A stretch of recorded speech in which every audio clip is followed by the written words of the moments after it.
नमस्कार दोस्तों, स्वागत है आप सभी का विद्यासागर गुरुजी यूट्यूब चैनल पर। हम लोग घटना चक्र पूर्वावलोकन इतिहास में अब तक हम लोगों ने वैदिक काल का नोट्स देख लिया था।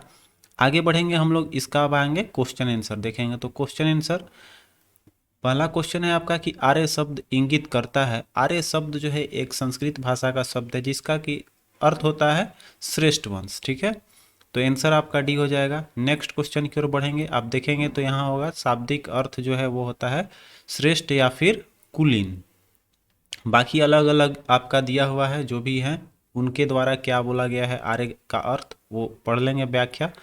नेक्स्ट क्वेश्चन देखिए आपका है कि क्लासिकीय संस्कृति में आर्य शब्द का अर्थ क्या है। तो यहाँ क्लासिकीय संस्कृति जो है उसमें आर्य का मतलब होता है एक उत्तम व्यक्ति के लिए शब्द ये प्रयोग हुआ है। तो आपका ऑप्शन डी हो जाएगा, आंसर डी। करें, क्लासिकीय संस्कृति में आर्य शब्द का अर्थ है एक उत्तम व्यक्ति। वैदिक साहित्य में कहीं भी आर्य एक जाति अथवा विशेष भाषा भाषी के रूप में उल्लेख नहीं किया गया है। ठीक है, नेक्स्ट क्वेश्चन आपका कह रहा है कि सबसे पुराना वेद कौन सा है। सबसे पुराना वेद इसमें हमारा ऋग्वेद है। ठीक है, आइए देखते हैं अगले क्वेश्चन पे। तो कह रहा है कि यहाँ पर त्रयी नाम है। त्रयी किसका नाम है? तो ये तीनों वेदों को, तीन वेद अथर्व वेद को छोड़कर हम लोग अथर्व वेद छोड़ देंगे तो ऋग्वेद, सामवेद और यजुर्वेद, इसको हम लोग बोलते हैं तीन वेद। चूंकि अथर्व वेद सबसे नया है तो इसको नहीं हम लोग जोड़ते हैं। देखिए आपका व्याख्या में वही है, ऋग्वेद, यजुर्वेद और सामवेद को हम लोग वेदत्री या फिर त्रयी कहते हैं। नेक्स्ट अगला क्वेश्चन है, किस वैदिक ग्रंथ में वर्ण शब्द का सर्वप्रथम उल्लेख मिलता है या नामोल्लेख इस शब्द का जो है, इस नामक शब्द जो वर्ण है इसका उल्लेख मिलता है। तो सबसे पहले ये ऋग्वेद में देखने को मिलेगा। ठीक है, अब देखिए यहाँ पर वर्ण शब्द का सर्वप्रथम उल्लेख ऋग्वेद में मिलता है। ऋग्वेद में वर्ण शब्द का अर्थ है कहीं कहीं व्यवसाय और कहीं कहीं आपको देखेंगे तो ये जो है आपका कर्म के आधार पर ही बांटा गया तो व्यवसाय बोला गया। और इसमें देखेंगे तो आर्यों को गौर वर्ण तथा दासों को कृष्ण वर्ण का कहा गया है। तो यहाँ पर आर्य जो थे वो गौर वर्ण कहलाए और ये जो दास थे उसको कृष्ण वर्ण कहा गया। ऋग्वेद के 10वें मंडल में है आपका पुरुष सूक्त में सबसे पहले शूद्र, अर्थात इसमें 4 वर्णों का आपका उल्लेख मिलता है। 4 वर्ग जो है आपका वो चारों का मिलेगा आपका किसमें? तो ये पुरुष सूक्त में है ऋग्वेद के 10वें मंडल में। अगला क्वेश्चन ये कह रहा है कि वर्ण व्यवस्था से संबंधित पुरुष सूक्त मूलतः किससे है। तो अभी हम लोगों ने देखा ऋग्वेद में है 7वें मंडल, 10वें मंडल में। नेक्स्ट क्वेश्चन ये कह रहा है कि निम्नलिखित आपका इसमें सुमेलित करना है कौन किसका आंसर होगा। ठीक है, तो देखिए यहाँ पर सामवेद किसका, ये तो संगीत का है, ये क्लियर है। यजुर्वेद जो है वो आपका औषधियों का इसमें, और ये देखिए अथर्ववेद में जो है ये आपका मिल जाएगा जादू टोना और बलिदान। जैसे ही इसको मिलाएंगे तो अथर्ववेद आपका हो जाएगा ये औषधि वाला, इसी में आ जाएगा इसका। यजुर्वेद आपका एक ऋग्वेद हो गया तो इसमें ईश्वर का महिमा अर्थात ईश्वर का व्याख्या करने को देखने को मिलता है। और यजुर्वेद आपका हो गया एक ये बलिदान वाला। ठीक है, तो इसमें हम देखेंगे तो 3 1 2 4, 3 1 2 4 ऑप्शन ए जो है आपका सही हो जाएगी। ठीक है, व्याख्या में देखेंगे तो अथर्ववेद औषधि से संबंधित है। ऋग्वेद में ईश्वर महिमा और देवताओं की संस्तुति किया गया है। यजुर्वेद में कर्मकांड, बलिदान और सामवेद में आपका संगीत का विस्तृत वर्णन मिलता है। इसमें भी आपका सूची को सुमेलित करना है। देखिए यही सेम टू सेम है। तो अभी हम लोगों ने देखा है ऋग्वेद किसका है, तो इसमें जितने भी आपके तंत्र, स्तोत्र और कर्मकांड और तंत्र मंत्र वशीकरण दोनों दिया हुआ है। तो हम लोग पहले अथर्ववेद में चूंकि तंत्र मंत्र और वशीकरण है इसको ले लेंगे तो मेरे पास ऋग्वेद का बच गया अब स्तोत्र और कर्मकांड। और ये हो गया आपका सामवेद आपका संगीतमय और यजुर्वेद आपका यह है स्तोत्र और प्रार्थनाएं। इसमें तो देखिए हमारा इस तरह से मैच किए हैं तो 2 4 2 4 1 3, 2 4 1 3 आपका यहाँ ऑप्शन में नहीं मिला। तो हम देखिए यहाँ एक गलती हो गया है। देखिए स्त्रोत जो है, स्त्रोत और कर्मकांड, ये आपका स्त्रोत और कर्मकांड किस में आ जाएगा? तो ये है हमारा यहाँ पर ऋग्वेद तो आपका आ जाएगा स्तोत्र और प्रार्थनाएं का, ये हो जाएगा 4 का, तो एक वाला 4, ए वाला 4 में जाएगा। और जो हमारा बच गया एक, अब इसका हो जाएगा ये स्तोत्र और कर्मकांड, ये आ जाएगा 2 में। तो यहाँ हम लोग देखेंगे तो 4 2 4 2 1 3, 4 2 1 3, ऑप्शन ए आपका सही हो जाएगी। ऑप्शन ए आपका सही है। इसमें देखिए ऋग्वेद में स्तोत्र और प्रार्थनाएं हैं, इसमें कुल 1028 सूक्त और 10,552 ऋचाएं या जिसको हम लोग मंत्र बोलते हैं। यजुर्वेद में स्तोत्र और कर्मकांड का वर्णन है। सामवेद आपका इसमें पद योग रूप में अर्थात संगीतमय स्तोत्र हैं, जिसको जो इसको गाता है बोलता है उसको बोलते हैं उद्गाता या पुरोहित बोला जाता है। अथर्ववेद में कुल 20 अध्याय और 730 सूक्त और तंत्र मंत्र एवं वशीकरण के संदर्भ में है आपका अथर्ववेद। नेक्स्ट क्वेश्चन आइए, निम्नलिखित में 4 वेदों में से किस एक से जादुई माया और वशीकरण, अभी हम लोग देखा अथर्ववेद जो है वो वशीकरण और जादू माया हो जाएगा। नेक्स्ट है आपका ऋग्वेद में कितनी ऋचाएं हैं, तो अभी 1028 हम लोगों ने देखा है, ठीक है आपका।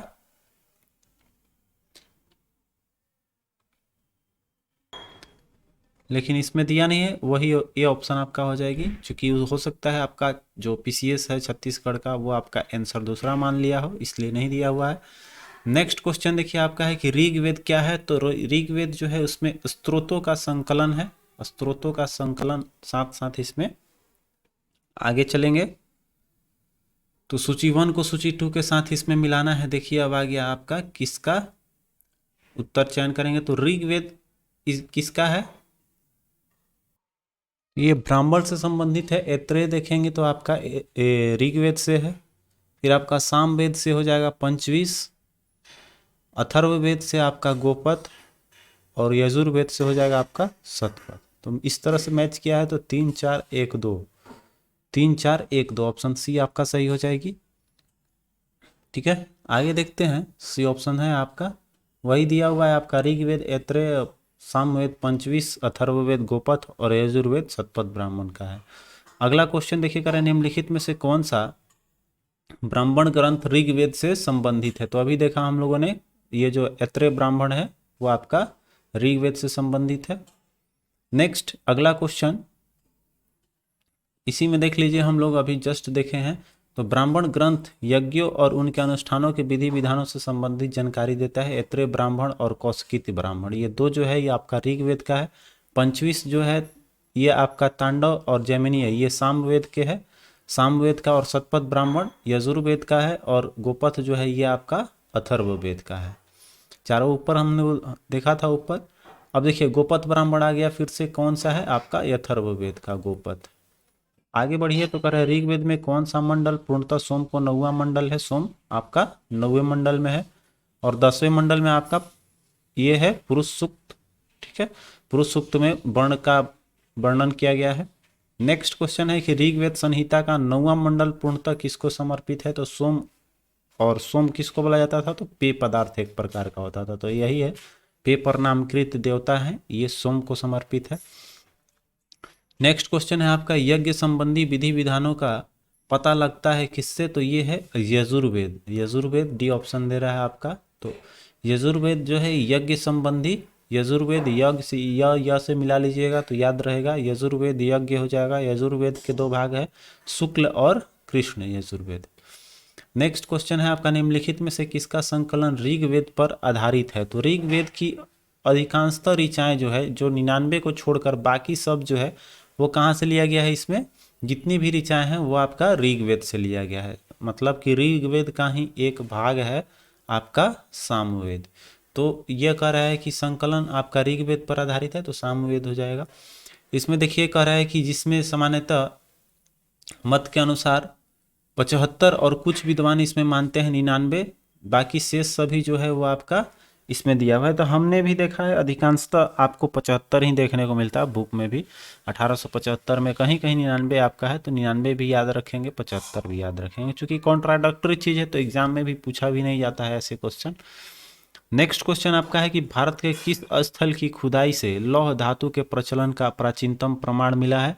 तो ये है अंतरंजी खेड़ा में। अंतरंजी खेड़ा जो है यहाँ से हमारा माने लोहे के धातु का उपयोग का पता लगा है। देख लीजिए ये है आपका, यहाँ पर धातु मल और धातु शोधन में प्रयुक्त होने वाली भट्टियां भी मिली है, जिसमें से यह संकेत मिलता है कि लौह धातु के गलाने का कार्य स्थानीय रूप से वहाँ होता था।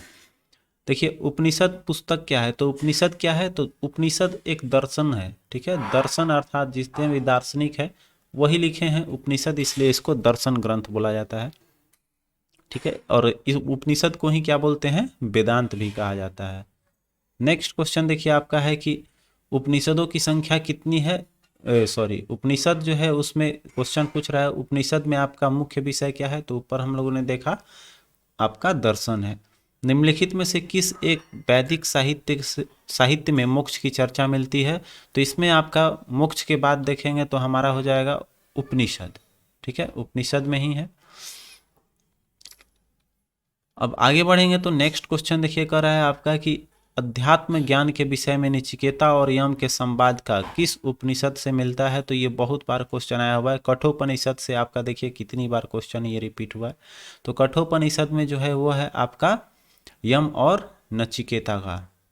नेक्स्ट अगला क्वेश्चन देखिए, हालांकि इसमें और भी है, जैसे कठोपनिषद में आपका यम और नचिकेता हो जाएगा। फिर कठोपनिषद को ही आपका कृष्ण यजुर्वेद का उपनिषद बोलते हैं इसको। अगला देखिए है कि नचिकेता आख्यान का उल्लेख मिलता है कठोपनिषद में ही, ठीक है।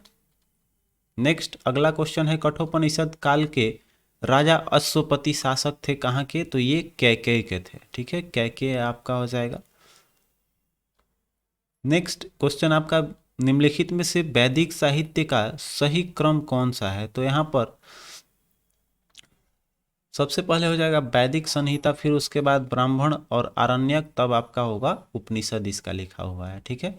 ये हिस्से हैं उसके, जैसे कि आपका वैदिक साहित्य से बना ब्राह्मण, ब्राह्मण से आरण्यक, आरण्यक से हुआ उपनिषद को ही वेदांत कहा गया है। नेक्स्ट क्वेश्चन देखिए आपका कह रहा है कि आरंभिक वैदिक साहित्य में सर्वाधिक वर्णित नदी है? तो वैदिक साहित्य में सबसे ज़्यादा वर्णन मिलेगा सिंधु नदी को, लेकिन हमने बताया था कि पवित्र सबसे ज़्यादा किसको माना गया है वैदिक काल में? आपका सरस्वती को।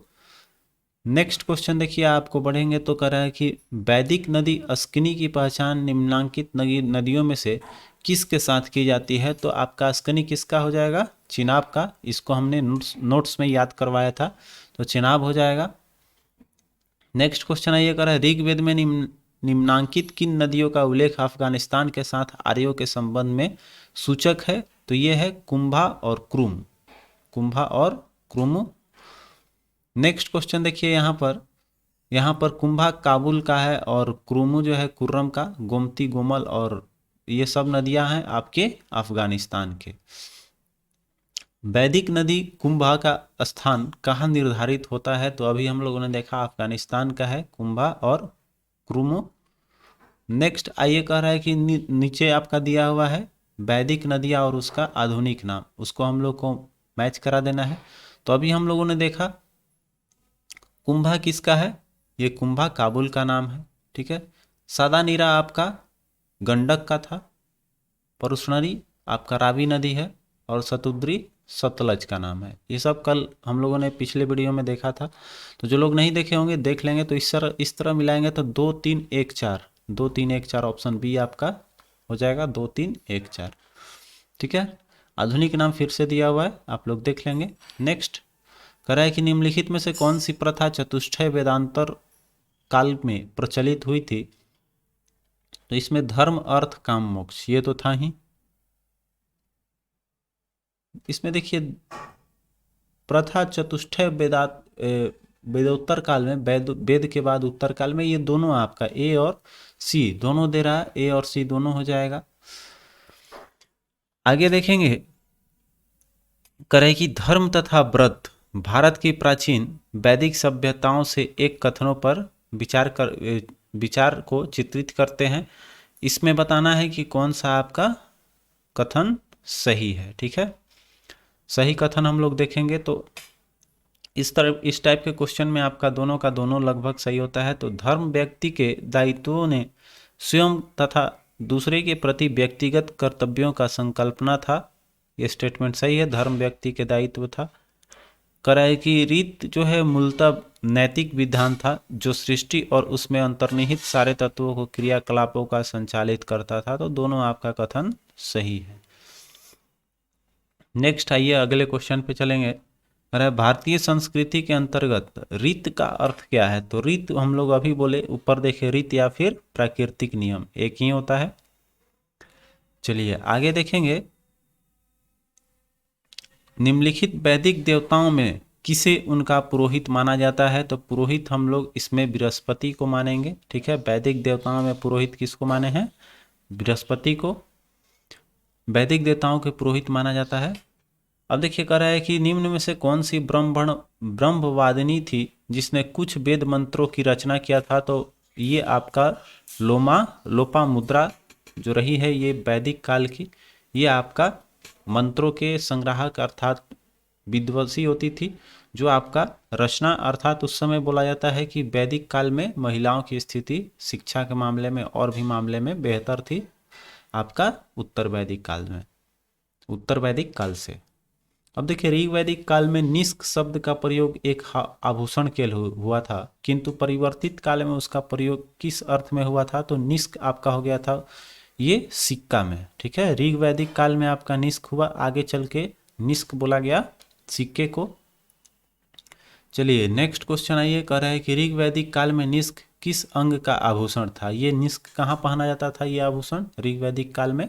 तो निष्क गला का होता था आभूषण, जो बाद में अभी हम लोगों ने देखा सिक्का का व्यवहारिक शब्द आ गया इसके लिए।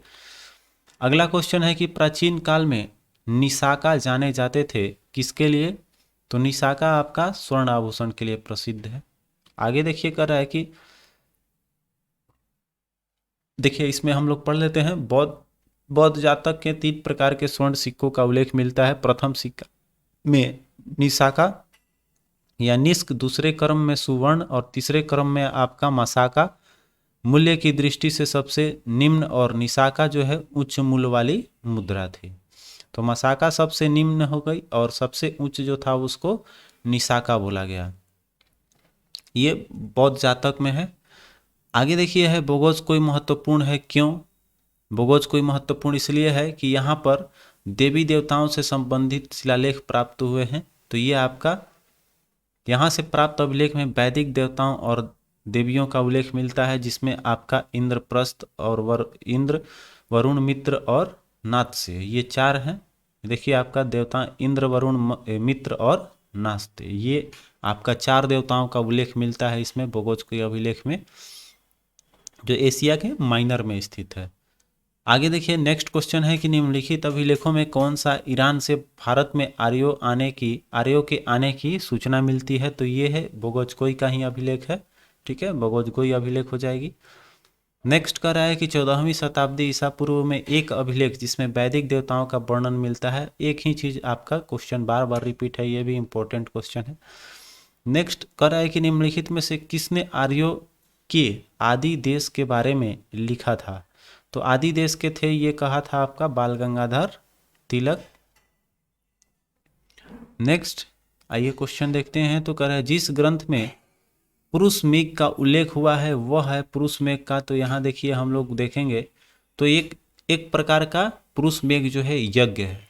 तो इसमें हमारा जो है यह शुक्ल यजुर्वेद के 30वें अध्याय कृष्ण यजुर्वेद, शुक्ल यजुर्वेद के शतपथ ब्राह्मण तथा कृष्ण यजुर्वेद के तैत्तिरीय ब्राह्मण में वर्णित है। तो इसमें हमारा सब आ रहा है, शुक्ल भी आ रहा है, कृष्ण भी आ रहा है, फिर आपका इसमें तैत्तिरीय ब्राह्मण, शतपथ ब्राह्मण सबका उल्लेख है। तो हम इस तरह से इसमें कन्फ्यूजन का क्वेश्चन है, इसलिए ऑप्शन नहीं दिया हुआ है।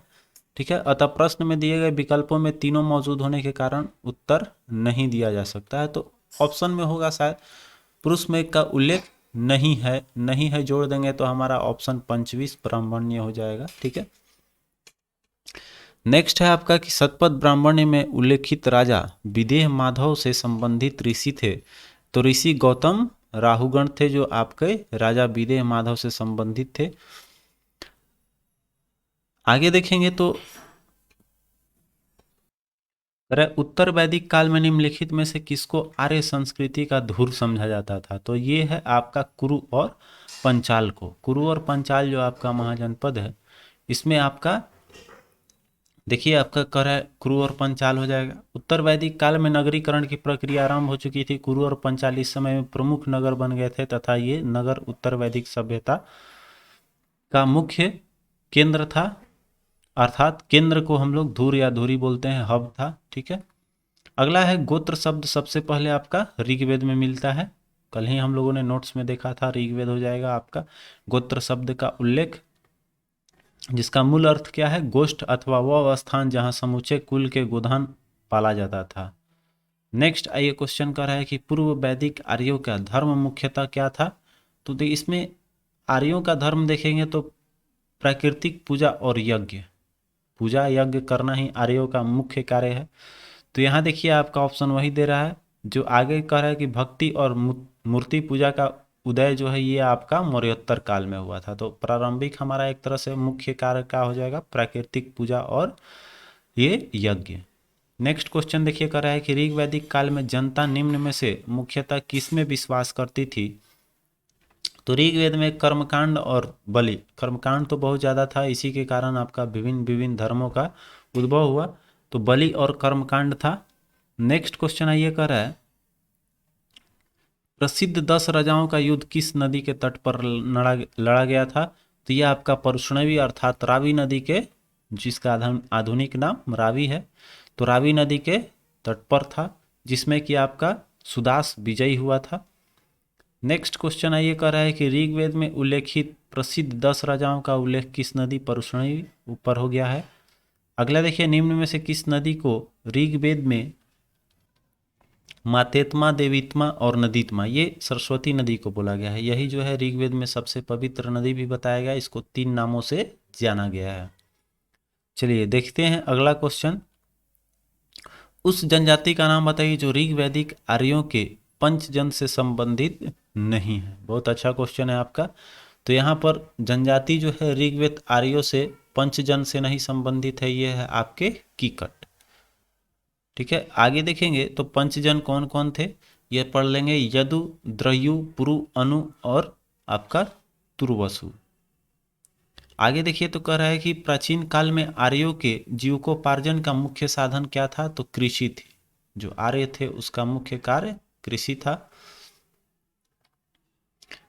आगे देखते हैं, व्याख्या इसको स्किप कर देंगे, आगे चलिए।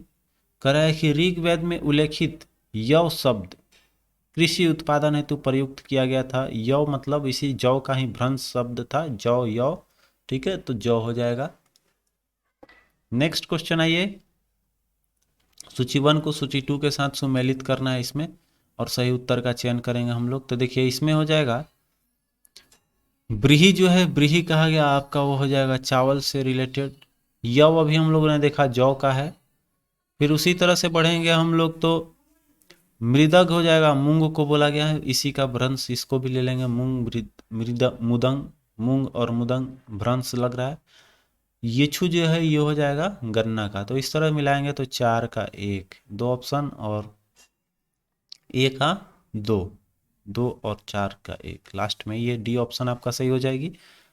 नेक्स्ट अगले क्वेश्चन पे डी है। चलिए यही चीज है यहाँ भी। अगला क्वेश्चन देखिए कर रहा है कि ऋग वैदिक पणि किस वर्ग के नागरिक थे? तो पणि आपको व्यापारिक को बोला जाता था। पणि किसका उपनाम था बोल सकते हैं? व्यापारी का। पणि लोग करते थे, जिसको व्यापार वाणिज्य करते थे उसको पणि बोला गया। ऋग्वेद में पणि शब्द का उल्लेख कई स्थानों पर हुआ है। पणि ऋण देते थे तथा ब्याज बहुत अधिक लेते थे, उन्हें बेकनाट या सूदखोर कहा जाता था। नेक्स्ट क्वेश्चन आइए कह रहा है कि वैदिक काल में प्रचलित लोकप्रिय शासन प्रणाली कौन सी थी? तो देखिए वैदिक काल में जो था वो वंश का राजतंत्र था, वंश परंपरागत चलता था। तो ये आपका वंश परंपरागत राजतंत्र हो जाएगा वैदिक काल का। ठीक है, आगे देखिए कह रहा है कि आपका वैदिक युगीन सभ्यता कौन सा है इसमें? तो गांवों में व्यवसायिक लोगों की संस्था थी, राज दरबार होता था। वैदिक युगीन अभी हम लोगों ने देखा, मंत्री परिषद इसमें आपका सही हो जाएगी। ठीक है, वैदिक युगीन। मैं आइए देखते हैं इसका। तो इसमें कहा गया है कि वैदिक काल में सभा और समिति जो है नामक दो संस्थाएं राजा की निरंकुशता पर नियंत्रण रखती थी। संभवतः सभा कुलीन या वृद्ध मनुष्यों का संस्था था और उच्च कुल में जो व्यक्ति होते थे वही भाग लेते थे, ठीक है, सभा में जो शामिल होते थे। और सभा और समिति, यही क्वेश्चन बार बार आपका आता है, सभा और समिति जो है ये प्रजापति की दो पुत्रियां कहा गया है किस वेद में, ये अथर्ववेद में, ठीक है। नेक्स्ट क्वेश्चन देखिए है कि ऋग्वेद जनसभा जो न्यायिक कार्यों से संबंधित थी वो आपका सभा क्या था, तो ये सभा हो जाएगी, सभा जिसमें आपका वरिष्ठ लोग रहते थे। सभा और समिति एवं विदत ऋग्वैदिक कालीन जनतांत्रिक संस्था थी। इन संस्थाओं में सभा न्यायिक कार्यों से संबंधित था। सभा का 8 बार उल्लेख हुआ है ऋग्वेद में। नेक्स्ट क्वेश्चन आइए कह रहा है कि यजुर्वेद अर्थात जीवन का विज्ञान का उल्लेख सर्वप्रथम मिलता है, यो यजुर्वेद का उल्लेख आपका अथर्ववेद में है। नेक्स्ट देखिए कह रहा है कि ऋग्वैदिक धर्म था, तो ऋग्वेद में आपका बहुदेववादी बोलेंगे, चूंकि इसमें बहुत सारे देवताओं का उल्लेख मिलता है, एक देवता का तो है नहीं, सूर्य हैं, इंद्र हैं, अग्नि हैं, नदी, सरस्वती, सभी का इसमें वर्णन है, इसलिए हम लोग इसमें बहुदेववादी बोलेंगे ऋग्वैदिक धर्म, ठीक है। नेक्स्ट क्वेश्चन ये कर रहा है, देखिए इसमें आकाश के देवता को माना गया है, अंतरिक्ष के देवता माना गया है, पृथ्वी का देवता माना गया है, तो ये सब आपका वैदिक वर्ग के देवताओं है। इसमें देखिए सबका अलग अलग देवता थे। तो आगे बढ़ते हैं, स्किप करते हैं व्याख्या को। अब देखिए नेक्स्ट क्वेश्चन है, सर्वाधिक ऋग्वैदिक सूक्त समर्पित हैं किसको, तो सबसे ज्यादा समर्पित है ऋग्वेद में आपका इंद्र को। इंद्र में देखेंगे कर है कि इंद्र में वर्णित सर्वाधिक प्रतापी देवता, जिसमें 250 सूक्त समर्पित है इनको, और सर्वाधिक लोकप्रिय देवता भी हैं। इंद्र को आर्यों का युद्ध नेता और वर्षा का देवता माना जाता है। उसके बाद 250 के बाद दूसरे स्थान पर ऋग्वेद में अग्नि का उल्लेख हुआ है, जिसमें कि 200 सूक्त समर्पित है। इसका जो है दूसरे सर्वाधिक महत्वपूर्ण देवता अग्नि को माना गया है। नेक्स्ट क्वेश्चन देखिए कर रहा है कि निम्नलिखित में से किसे ऋग्वेद में युद्ध देवता समझा जाता है, तो अभी हम लोगों ने देखा इंद्र को। नेक्स्ट क्वेश्चन आइए, ऋग्वेद में सर्वाधिक संख्या में मंत्र संबंधित है, तो सबसे देखिए सर्वाधिक संख्या में ऑप्शन में आपका इंद्र नहीं है, तो इंद्र नहीं है तो इसके बाद हम लोग किसका ले लेंगे, अरुण को, ठीक है, क्लियर।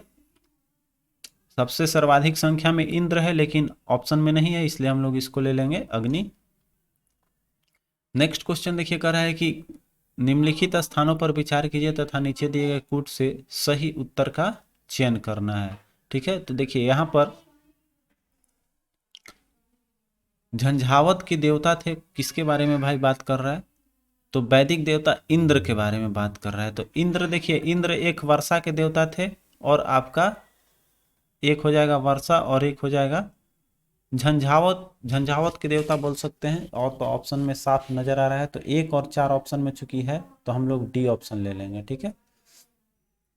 ऑप्शन डी आपका दे भी रहा है। देखिए आपका ऋग्वेद में इंद्र का वर्णन, सर्वाधिक प्रतापी देवता, ये सब पढ़ चुके हैं हम लोग, ठीक है, कोई पढ़ने की फिर से जरूरत नहीं है, लेकिन आप लोग इसको वीडियो को पॉज करके थोड़ा सा पढ़ लेंगे। अगले क्वेश्चन की ओर बढ़ते हैं।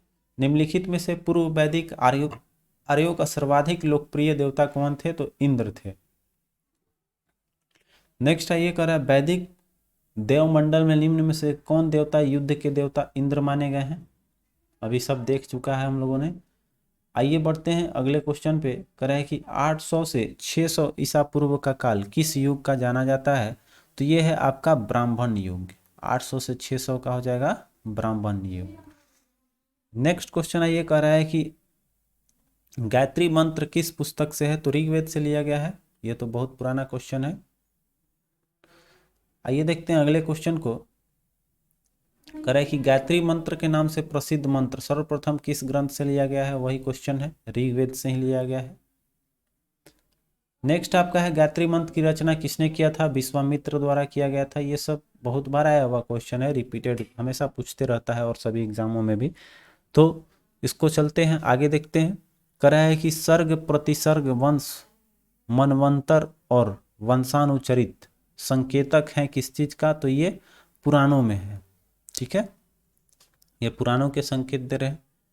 नेक्स्ट अगला क्वेश्चन देखिए, इसमें इसको हम लोग देख लेते हैं, एक बार पढ़ लेते हैं, इसमें क्लियर हो जाएगा हम लोग का व्याख्या। पुराणों में 5 प्रकार के विषयों का वर्णन सिद्धांत इस प्रकार है: सर्ग, प्रतिसर्ग, वंश, मनवेत्तर और वंशाचरित।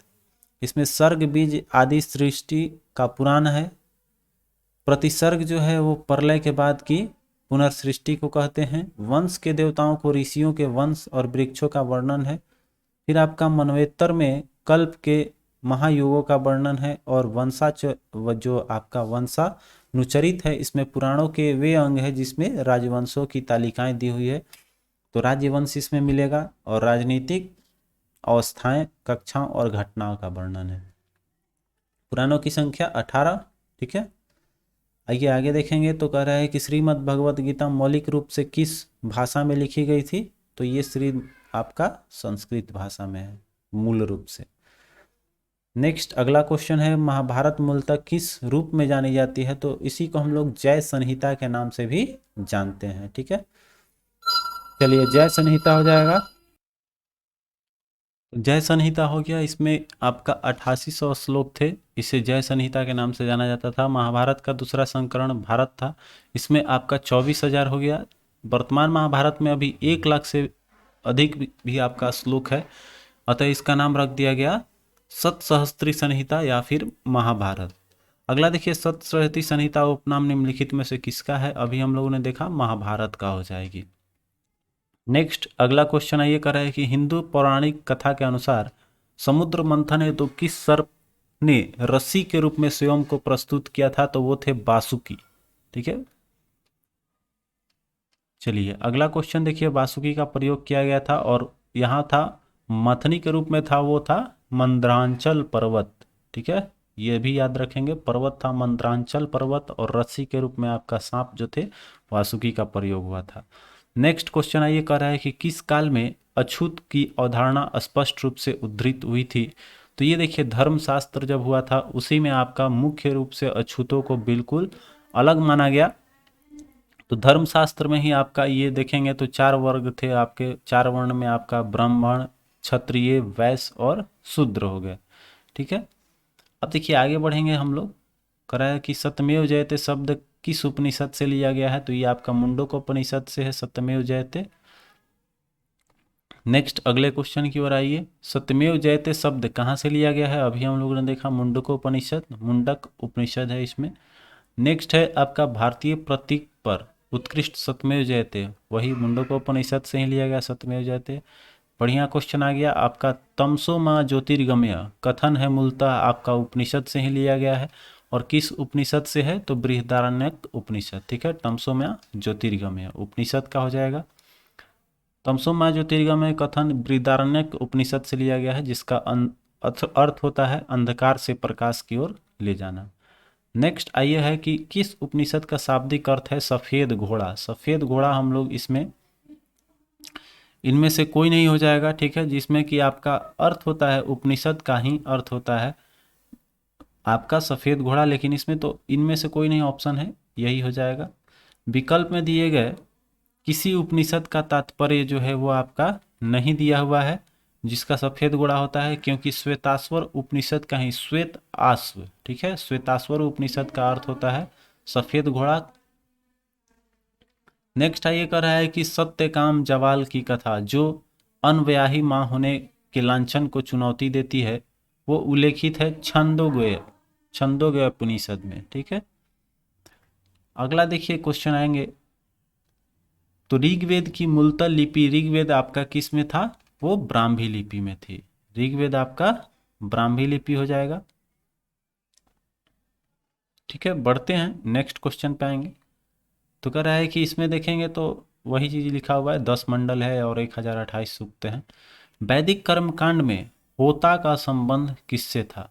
तो होता या होत्रा बोला गया है, कहीं कहीं होत्रा भी देखने को मिलेगा, ये आपका ऋग्वेद से है, ऋग्वेद से रिलेटेड है। अगला देखिए कह रहा है कि अवेस्ता और ऋग्वेद में कह रहा है आपका समानता है, अवेस्ता किस क्षेत्र से संबंधित है? तो ये अवेस्ता जिस तरह से ईरान का है उसी तरह से भारत का आपका ऋग्वेद। ठीक है, तो अवेस्ता आपका ईरान से संबंधित है। नेक्स्ट देखिए, कह रहा है कि वैदिक काल में किस जानवर को अगन्या के नाम से जाना जाता है। अगन्या आपका गाय को बोला गया है। चलिए अगला क्वेश्चन देखिए कि ऋग्वेद में अगन्या का प्रयोग गाय के लिए, ठीक है। ऋग्वेद में कई परिच्छंदों में प्रयुक्त अगन्य शब्द गाय के लिए। ऋग्वैदिक कालीन आर्यों में सिंधु घाटी के लोगों को संस्कृति के बीच अंतर का संबंध निम्नलिखित कथनों में से कौन से सही है। तो देखिए ऋग्वैदिक कालीन जो है वो आर्य कवच और सिरास्मरण हेलमेट प्रयोग करते थे, जबकि सिंधु घाटी सभ्यता के लोग ने इसके उपयोग का कोई साक्ष्य नहीं है। सही है, ऋग्वैदिक कालीन जो है आर्यों के स्वर्ण चांदी और ताम्र का ज्ञान था। ऋग्वेद काल में आर्य को सोना चांदी और तांबा, जबकि सिंधु घाटी के लोग केवल तांबा और लोहा। ये गलत है, उसमें सिंधु घाटी में लोहा तो था ही नहीं। अगला देखिए है कि ऋग्वैदिक कालीन आर्यों ने घोड़े को पालतू बना लिया था, जबकि इस बात का कोई साक्ष्य नहीं है कि सिंधु घाटी के लोग इस पशु को जानते थे। मिला है आपका बहुत सारे जगहों से, सूतकांगे डोर और भी जगह से मिला है जो आपका घोड़े का साक्ष्य दर्शाता है। तो तीसरा भी गलत है, केवल एक इसमें सही है, पहला स्टेटमेंट ही, ठीक है, ये दे रहा है।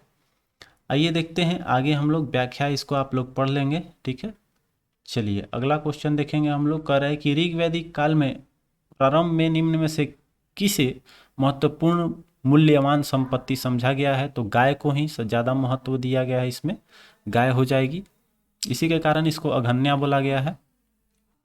सूची 1 को सूची 2 के साथ सुमेलित करना है, देखेंगे आपका कौन सा इसमें सुमेलित है। तो सिंधु घाटी सभ्यता किसके लिए प्रसिद्ध था। तो ये यहाँ ये जो सभ्यता है ये एक नगरीय सभ्यता थी, ठीक है। अब देखिए उत्तर वैदिक समाज जो है, इसमें हम लोग किसको जोड़ सकते हैं। तो इसको हम लोग कृषक बोल सकते हैं उत्तर वैदिक काल में, जैसे कि ये आपका आर्यो कृषक थे, तो कृषक से जोड़ सकते हैं। ऋग्वैदिक काल आपका ये हो जाएगा, ऋग्वैदिक काल में चारागाह और मध्य काल में आकर आपका जमींदारी चालू हुई, तो ये हो जाएगा आपका 1 का 4 3 1 2, 4 3 1 2, ऑप्शन डी हो जाएगा। डी दे रहा है, देख लीजिए आपका सिंधु घाटी नगरीय सभ्यता थी, उत्तर वैदिक में आपका कृषक, ऋग वैदिक चारागाह और मध्यकाल में जमींदारी। अब देखिए प्राचीन भारतीय समाज में प्रसंग निम्नलिखित शब्दों में से कौन सा शब्द 3 से वर्ग का नहीं है, ठीक है। तो देखिए यहाँ पर कुल, वंश और गोत्र ये सब आपका वर्ग कोष जो है वो आपका नहीं होगा, ठीक है। चलिए अगला क्वेश्चन, कोष भंडार को बोला जाता था, भंडार से संबंधित है कोष, ठीक है। अगला देखिए है कि संस्कारों की कुल संख्या 16 है और सबसे होता है अंतिम में अंत्येष्टि संस्कार, ठीक है, मरने पे आपका। अगला क्वेश्चन है जीविकोपार्जन हेतु वेदांग पढ़ने वाले अध्यापक को बोला गया है उपाध्याय। उपाध्याय सी ऑप्शन हो जाएगा। वेदांग पढ़ने वाले अध्यापक उपाध्याय होते थे। आचार्य गुरुकुल की स्थापना करके अपने शिष्यों को पढ़ाता था तथा कोई फीस नहीं लेता था, किंतु शिष्य के द्वारा दी गई दक्षिणा स्वीकार कर लेता था। तो यहाँ इतना ही खत्म होता है। आगे हम लोग देखेंगे बौद्ध धर्म, इसका नोट्स उसके बाद हम लोग क्वेश्चन आंसर करेंगे, क्योंकि ये भी एक इम्पॉर्टेंट टॉपिक है, इससे क्वेश्चन पूछी जाती है। तो इस वीडियो में बस इतना ही, मिलते हैं फिर अगले वीडियो में। वीडियो को लाइक